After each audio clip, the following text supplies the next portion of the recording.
ನಮಸ್ಕಾರ ವಿದ್ಯಾರ್ಥಿಗಳೇ, ನಮ್ಮ ಚಾನಲ್ಗೆ ಸ್ವಾಗತ. ಈಗಾಗಲೇ SSLC ಪರೀಕ್ಷೆಯ 9ನೇ ತಾರೀಕಿಗೆ ಎಕ್ಸಾಮ್ಗಳು ಪೂರ್ಣಗೊಂಡಿವೆ. ಅದರ ಜೊತೆಗೆ ಏನಪ್ಪ ಅಂದರೆ ಕೀ ಉತ್ತರಗಳನ್ನು ಕೂಡ ಬಿಡುಗಡೆ ಮಾಡಲಾಗಿದೆ ಮತ್ತು ಮೌಲ್ಯಮಾಪನ ಕೂಡ ನಡೀತಾ ಇದೆ. ಸೊ ಇದಕ್ಕೆ ಈ ಒಂದು ಫಲಿತಾಂಶದ ಬಗ್ಗೆ ಒಂದು ಮಾಹಿತಿಯನ್ನು ಕೇಳಿದಾಗ, ಸೊ ಇದೇ ತಿಂಗಳ ಆಗಸ್ಟ್ ತಿಂಗಳ 4ನೇ ವಾರದಲ್ಲಿ ಬಿಡುಗಡೆಯಾಗುವ ಒಂದು ನಿರೀಕ್ಷೆ ಇದೆ ಅಂತ ಹೇಳಲಾಗ್ತಿದೆ.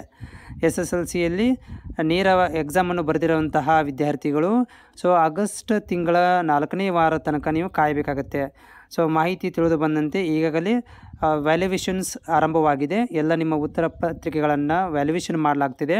ಸೊ ವ್ಯಾಲ್ಯುವೇಷನ್ ಕಂಪ್ಲೀಟ್ ಆಗಲಿಕ್ಕೆ ಒಂದು 10 ದಿನಗಳ ಕಾಲಾವಕಾಶ ಬೇಕಾಗುತ್ತೆ ಅಂತ ಹೇಳಲಾಗ್ತಿದೆ. ಸೊ ಈ ಒಂದು ವ್ಯಾಲ್ಯುವೇಷನ್ನ ಮುಗಿದ ನಂತರ ಅಂದರೆ ಮೌಲ್ಯಮಾಪನ ಪ್ರಕ್ರಿಯೆಯು ಆಗಸ್ಟ್ ಇವತ್ತಿಂದ ಒಂದು ಆರಂಭವಾಗಿ ಸೊ 1 ವಾರದ ತನಕ ಅದೇನಾಗುತ್ತೆ ಮೌಲ್ಯಮಾಪನ ನಡೆಯುತ್ತೆ. ಸೊ ಅದು ಮುಗಿದ ಮೇಲೆ ಅದನ್ನು ಡಾಟಾಬೇಸ್ ಮೇಲೆ ತೊಗೊಂಬರಲಿಕ್ಕೆ ಸುಮಾರು 1 ವಾರ ತೆಗೆದುಕೊಂಡು ಕಂಪ್ಲೀಟಾಗಿ ಆಗಸ್ಟ್ 4ನೇ ವಾರದಲ್ಲಿ ಒಂದು ರಿಸಲ್ಟನ್ನು ಪ್ರಕಟಿಸುವಂಥ ಒಂದು ಏನಂತಂದರೆ ನಿರೀಕ್ಷೆ ಇದೆ ಅಂತ ಹೇಳಲಾಗ್ತಿದೆ. ಸೊ ಅಧಿಕೃತ ವೆಬ್ಸೈಟಲ್ಲಿ ಕೂಡ ನೀವು ಪ್ರತಿದಿನ ನೋಡ್ತಾ ಇರಬೇಕಾಗುತ್ತೆ. ಮತ್ತು ಮುಂದಿನ ದಿನಗಳಲ್ಲಿ ನಾನು ಕೂಡ ಏನು ಮಾಡ್ತೇನೆ, ನಮ್ಮ ಚಾನಲ್ ಮುಖಾಂತರ ನಿಮಗೆ ರಿಸಲ್ಟ್ಸ್ ಅನೌನ್ಸ್ಮೆಂಟ್ ಬಗ್ಗೆ ಮಾಹಿತಿಯನ್ನು ಕೊಡ್ತಾ ಇರ್ತೇನೆ.